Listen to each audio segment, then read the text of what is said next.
जय हिंद दोस्तों, आप सभी लोग का फिर से मेरे YouTube चैनल पे स्वागत है। प्यारे दोस्तों, हम लोगों ने पिछले 2 वीडियो के माध्यम से चट्टान और चट्टानों के वर्गीकरण की बात कर रहे हैं। प्यारे साथियों, हमने पहले वीडियो में बात की थी कि चट्टान क्या होते हैं और दूसरे वीडियो में हमने देखा कि चट्टानों का वर्गीकरण कितने प्रकार से किया जा सकता है या कितने प्रकार से चट्टानों का वर्गीकरण किया गया है। तो प्यारे साथियों, पहले वीडियो में हमने देखा कि चट्टान क्या है। तो चट्टान को समझने के क्रम में हमने यह देखा कि चट्टान पृथ्वी पर पाए जाने वाले वे सभी पदार्थ, चाहे वो कोमल मुलायम चीका मिट्टी की भांति कोमल हो या फिर वो ग्रेनाइट की तरह कठोर हो, वो सारे के सारे क्या होती हैं, चट्टान कही जाती है। फिर हमने देखा कि चट्टानों में सबसे अधिक कौन से खनिज पाए जाते हैं।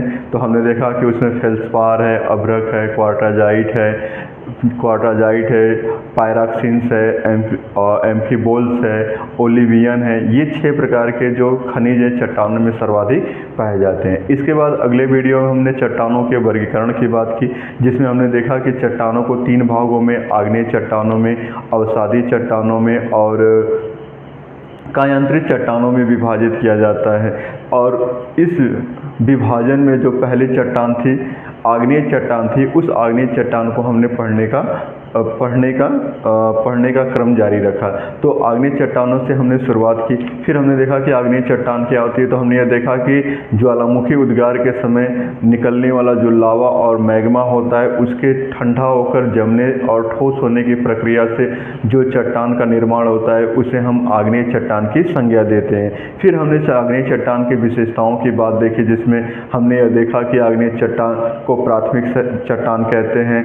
आग्नेय चट्टान रवेदार होती है, परत विहीन होती है, इसकी प्रकृति कठोर होती है। हमने अगर आगे देखा कि जो आग्नेय चट्टान होती है, उस पर रासायनिक अपक्षय का प्रभाव कम होता है, जबकि उस पर यांत्रिक और भौतिक अपक्षय का प्रभाव अधिक होता है। और मोस्ट इम्पॉर्टेंट हमने यह देखा कि आग्नेय चट्टानों में जीवाश्म नहीं पाए जाते हैं। और इसके बाद हमने देखा, हमने आगे के क्रम में जारी रखा कि आग्नेय चट्टानों का वर्गीकरण किया जाता है, कैसे किया जाता है, या आग्नेय चट्टानों का वर्गीकरण। तो प्यारे साथियों, हमने अब तक चट्टान के वर्गीकरण में आग्नेय चट्टान को देखा है। आज की जो हमारी क्लास है प्यारे दोस्तों, या आज का जो हमारा वीडियो है, वह आग्नेय चट्टान के वर्गीकरण को लेकर है कि हम आग्नेय चट्टान का वर्गीकरण कितने प्रकार से कर सकते हैं, या आग्नेय चट्टानों का वर्गीकरण कितने प्रकार से किया गया है। तो प्यारे दोस्तों, शुरू करते हैं हम आज का टॉपिक, आग्नेय चट्टानों का वर्गीकरण। किसका? आग्नेय चट्टानों का वर्गीकरण। तो प्यारे दोस्तों, आग्नेय चट्टानों का सामान्य तौर पर 2 प्रकार से वर्गीकरण किया जाता है। एक उत्पत्ति के आधार पर आग्नेय चट्टान का वर्गीकरण, और दूसरा है रासायनिक संरचना के आधार पर आग्नेय चट्टान का वर्गीकरण। तो प्यारे दोस्तों, उत्पत्ति के आधार पर आग्नेय चट्टान का एक वर्गीकरण होगा और दूसरा रासायनिक संरचना के आधार पर आग्नेय चट्टान का वर्गीकरण होगा। प्यारे दोस्तों, उत्पत्ति के आधार पर आग्नेय चट्टान को पुनः 2 भागों में डिवाइड करते हैं, एक आंतरिक आग्नेय चट्टान और एक बाह्य आग्नेय चट्टान। एक आंतरिक आग्नेय चट्टान और एक बाह्य आग्नेय चट्टान। और पुनः आंतरिक आग्नेय चट्टान को हम 2 भागों में डिवाइड करते हैं, पातालिक आग्नेय चट्टान और मध्यवर्ती आग्नेय चट्टान। तो प्यारे दोस्तों, अगर हम यह देखें कि आग्नेय चट्टान जो होती है, उसको 2 भागों में वर्गीकृत किया जाता है, उत्पत्ति के आधार पे, रासायनिक संरचना के आधार पे। उत्पत्ति के आधार पर उसे आंतरिक आग्नेय चट्टान और बाह्य आग्नेय चट्टान कहा जाता है और आंतरिक आग्नेय को पुनः 2 भागों में, पातालिक आग्नेय चट्टान और मध्यवर्ती आग्नेय चट्टानों में डिवाइड किया जाता है। तो प्यारे साथियों, अगर हम मध्यवर्ती आंतरिक आग्नेय चट्टान को देखें, तो आंतरिक आग्नेय चट्टान में जो पहली चट्टान है, उसे हम पातालिक आग्नेय चट्टान कहते हैं। प्यारे साथियों, हमने आग्नेय चट्टान के डिफिनीशन में देखा है कि जो आग्नेय चट्टान है, उसका जो निर्माण है ज्वालामुखी उद्गार से निकलने वाले लावा और मैग्मा से होता है। तो प्यारे दोस्तों, अगर हम देखें कि ये पृथ्वी की सतह है या धरातल है, ये क्या है? पृथ्वी का धरातल है। तो पृथ्वी के धरातल के नीचे कहीं न एक मैग्मा चेंबर होता है, मैग्मा चैम्बर होता है। और यह मैग्मा चैम्बर, इस मैग्मा चैम्बर के माध्यम से जब पृथ्वी के अंतर्गत आंतरिक प्रक्रिया के माध्यम से यह मैग्मा जब यहाँ से निकल करके धरातल पर आता है, कहाँ पे आता है?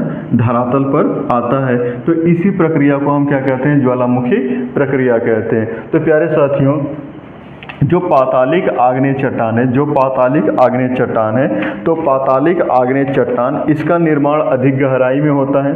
पातालिक आग्नेय चट्टान का निर्माण प्यारे दोस्तों कहाँ होता है? अधिक गहराई में होता है। तो पातालिक आग्नेय चट्टान का निर्माण अधिक गहराई में होता है, जहाँ यह ठंडा होने के बाद जमकर ठोस हो जाती है। तो पातालिक आग्नेय चट्टान का निर्माण जो होता है अधिक गहराई में होता है, और वहीं पर यह ठंडा होने के बाद जमकर ठोस हो जाती है। यहाँ पे तापमान क्या होता है? अधिक होता है, और तापमान अधिक होने के कारण ठंडा होने की प्रक्रिया या ठंडा होने की गति क्या होती है?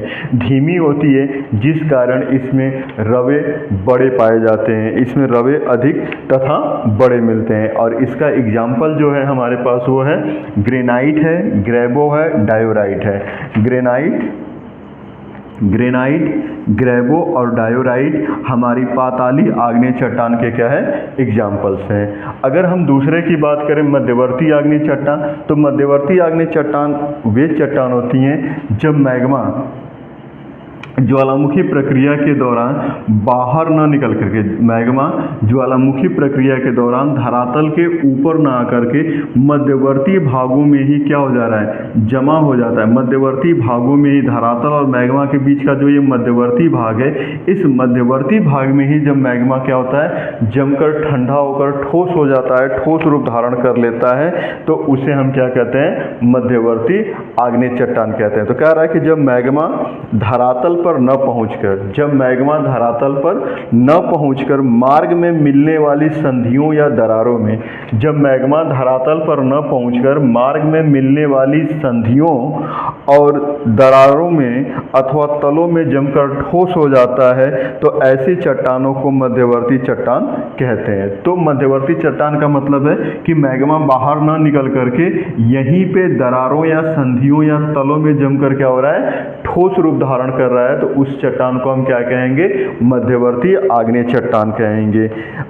बहुत समय बीतने के बाद कालांतर में अपरदन के दौरान ये चट्टानें हमें क्या होती हैं?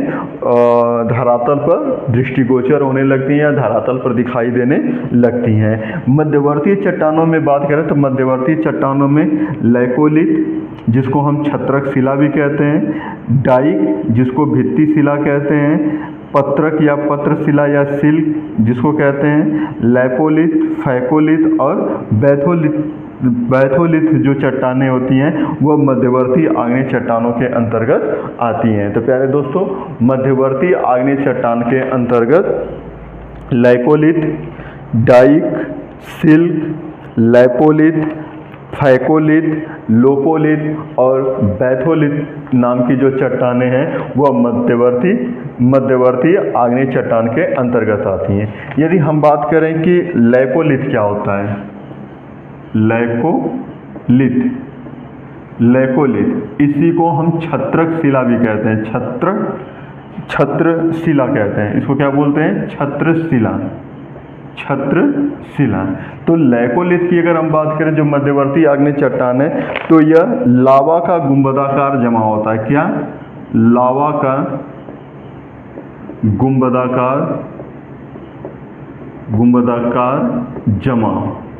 लावा का क्या होता है? गुंबदाकार जमा होता है। गुंबदाकार जमा होता है जो परतों के बीच गुंबदाकार जमा होता है। जैसे जो परतें होती हैं, चूंकि लावा में क्या होता है? जो मैग्मा होता है, इस मैग्मा में क्या होता है? जलवाष्प प्लस गैसें।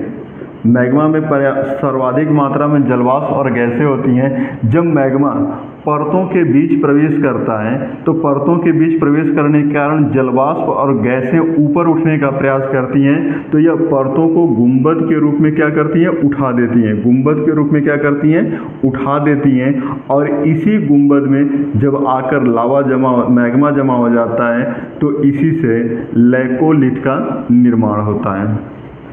तो कह रहा है कि जब परतों पे जलवाष्प और गैसों के दबाव से परतें गुंबद रूपी संरचना में ऊपर उठ जाती हैं और उस खाली जगह में जब मैग्मा आकर के या लावा आकर के उसमें भर जाता है तो इससे लैकोलिथ चट्टान का क्या होता है, निर्माण होता है। लैकोलिथ आग्नेय चट्टान का निर्माण होता है।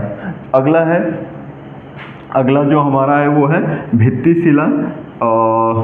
अगला है भित्ति शिला या डाइक। अगला क्या है, भित्ति शिला या डाइक। भित्ति शिला या डाइक। भित्ति शिला या डाइक है लावा बाहर निकलते समय मार्ग में अवसादी चट्टानों के बीच में, मतलब कि जब लावा मैग्मा चेंबर से जब लावा क्या हो रहा है, बाहर निकल रहा है, तो अवसादी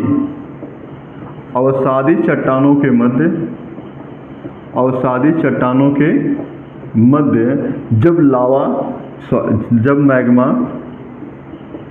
जब मैग्मा ऊर्ध्वाधर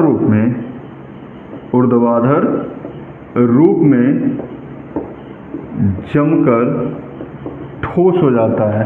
तो कह रहा है कि मैग्मा बाहर निकलते समय जब मार्ग में अवसादी चट्टानों के बीच में लंबवत या ऊर्ध्वाधर रूप में जमकर ठोस हो जाता है तो इसे हम क्या कहते हैं, भित्ति शिला या डाइक। मतलब कि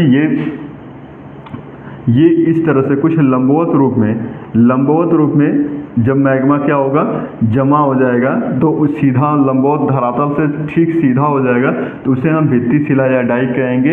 यह सिंह भूमि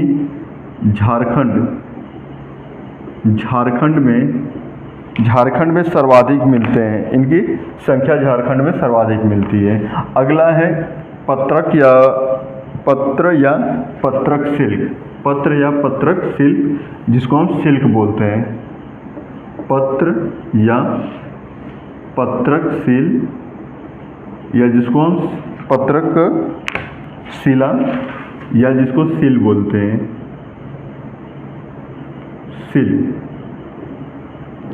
ये क्या होता है, जो पत्रक शिल होता है, यह जब लावा अवसादी चट्टानों में की परतों में प्रवेश करके समांतर तहों के रूप में जमा हो जाता है। कह रहा है कि जब मैग्मा जो होता है वो अवसादी चट्टानों की परतों में प्रवेश करके समानांतर तहों के रूप में जमा हो जाता है। मतलब कि ये हमारी अवसादी चट्टानें हैं और इन अवसादी चट्टानों के बीच में जो मैग्मा है वो समांतर तहों के रूप में क्या हो जाता है, समांतर तहों के रूप में क्या है, ये अवसादी चट्टान है। इन अवसादी चट्टानों के मध्य समांतर तहों के रूप में क्या हो जाए, मैग्मा ठंडा होकर के जमा हो जाए, मैग्मा ठंडा होकर के जमा होकर के ठोस हो जाए तो उसे हम क्या कहते हैं, पत्रक शिल्प या पत्र या पत्रक शिला या सिल्क कहते हैं। अगला है लोपोलिथ। अगली जो चट्टान है अगर उसको हम देखें तो लोपोलिथ क्या होती है, लोपोलिथ। प्यारे दोस्तों, अगर लोपोलिथ की बात करें तो जो लोपोलिथ होती है यह अवसादी चट्टानों में जब मैग्मा तस्तरी नुमा आकार में जमा हो जाता है, जब मैग्मा क्या होता है, तस्तरी नुमा आकार में जमा हो जाता है। अवसादी चट्टानों के मध्य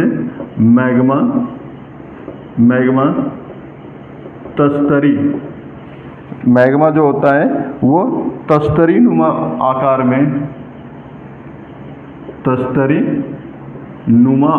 में क्या हो जाता है, जमा हो जाता है। तो जब अवसादी चट्टानों के मध्य मैग्मा तस्तरी नुमा आकार ग्रहण कर लेता है तो उस आकृति को हम क्या कहते हैं, लैपोलिथ कहते हैं। उस आकृति को प्यारे दोस्तों हम क्या नाम देते हैं, लैपोलिथ कहते हैं। अगला है फैकोलिथ। फैकोलिथ का तात्पर्य है कि जब लावा भूमि के अंदर मैग्मा लहरदार रूप में या अपनति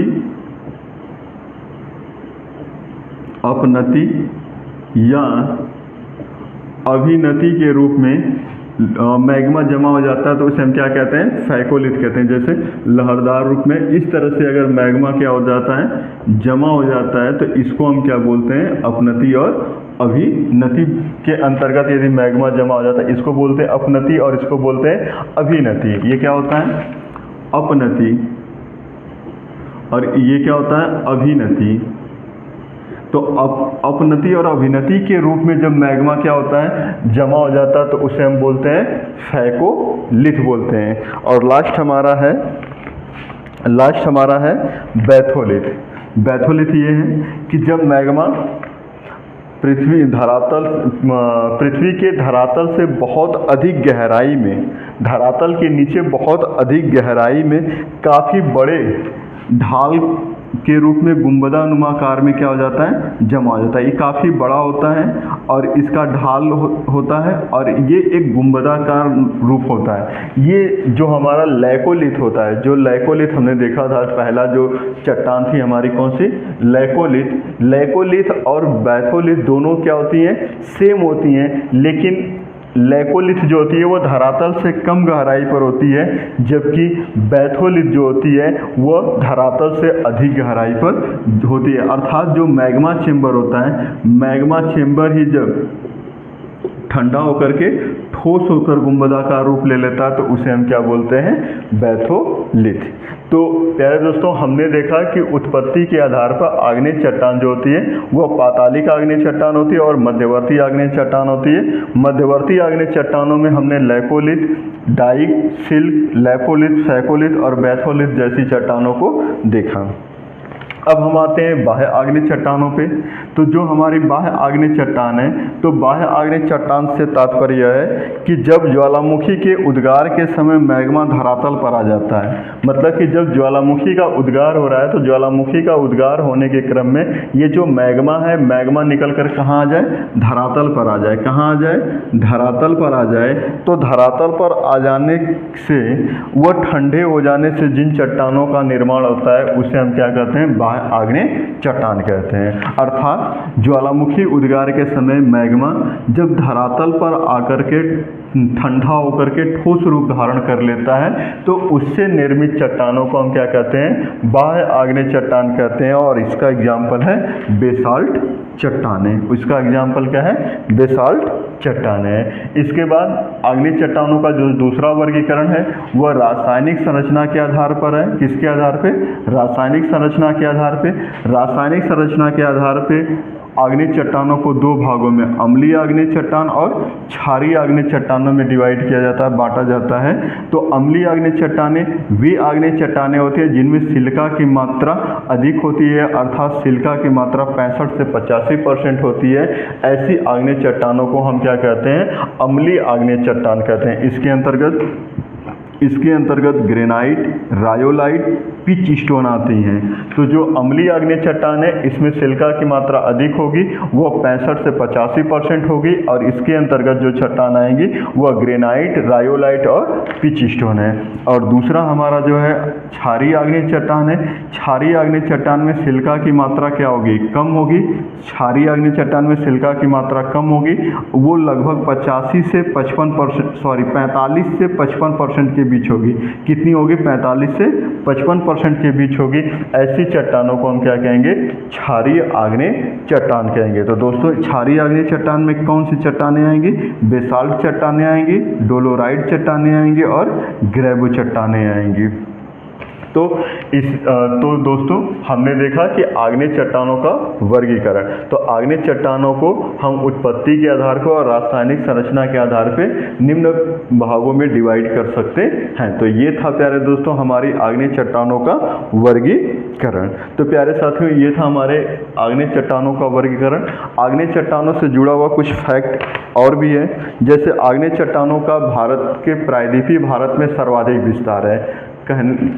अगर हम यह देखें कि भारत में आग्नेय चट्टानें प्रायद्वीपीय भारत में सर्वाधिक मात्रा में पाई जाती हैं, प्रायद्वीपीय भारत में सर्वाधिक पाई जाती हैं। इसके साथ ही राजस्थान का अरावली क्षेत्र हो गया, छोटा नागपुर की गुंबदानुमा पहाड़ियाँ हो गई, राजमहल की श्रेणी और रांची के पठार में आग्नेय चट्टानें पाई जाती हैं। तो प्यारे दोस्तों, अगर भारत के भूभाग में देखें या भारतीय भूभाग में देखें तो प्रायद्वीपीय भारत में आग्नेय चट्टानें मिलती हैं। साथ ही राजस्थान की जो अरावली पर्वत है उसमें, फिर छोटा नागपुर पठार की जो गुंबदानुमा पहाड़ियाँ उसमें, और रांची के पठार में हमें आग्नेय चट्टानें देखने को मिल जाएंगी।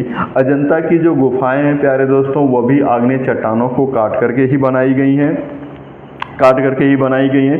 साथ ही जो आग्नेय चट्टानें हैं वह खनिज के दृष्टिकोण से सर्वाधिक महत्वपूर्ण हैं। इसमें विभिन्न प्रकार के धातु अयस्क पाए जाते हैं, जैसे लौह अयस्क हो गया, सोना हो गया, चांदी हो गया, सीसा हो गया, जस्ता हो गया, तांबा हो गया, मैग्नीज हो गया, निकेल हो गया, प्लेटिनम हो गया आदि महत्वपूर्ण जो धातुएं हैं प्यारे दोस्तों, वह आग्नेय चट्टानों के अंतर्गत पाई जाती हैं। इनमें एक महत्वपूर्ण आग्नेय चट्टान है जिसका नाम है ग्रेनाइट। प्यारे दोस्तों, जो ग्रेनाइट है वह भवन निर्माण में इसका सबसे अधिक उपयोग किया जाता है। ग्रेनाइट का सर्वाधिक उपयोग जो होता है वो भवन निर्माण के अंतर्गत किया जाता है। भारत में छोटा नागपुर पठार, ब्राज़ील की मध्य पठारी भाग, यूएसए और कनाडा का लारेशियन शिल्ड जो है वह आग्नेय चट्टानें वहाँ पे मिलती हैं, और इन चट्टानों में, इन जगहों पे सर्वाधिक खनिज पाए जाते हैं। तो प्यारे दोस्तों, ये था हमारा आग्नेय चट्टान का वर्गीकरण और आग्नेय चट्टान से संबंधित कुछ तथ्य। प्यारे साथियों, यदि वीडियो अच्छा लगे तो आप चैनल को लाइक करिएगा, शेयर करिएगा और चैनल को सब्सक्राइब करिएगा। इसी के साथ दोस्तों, जय हिंद, धन्यवाद।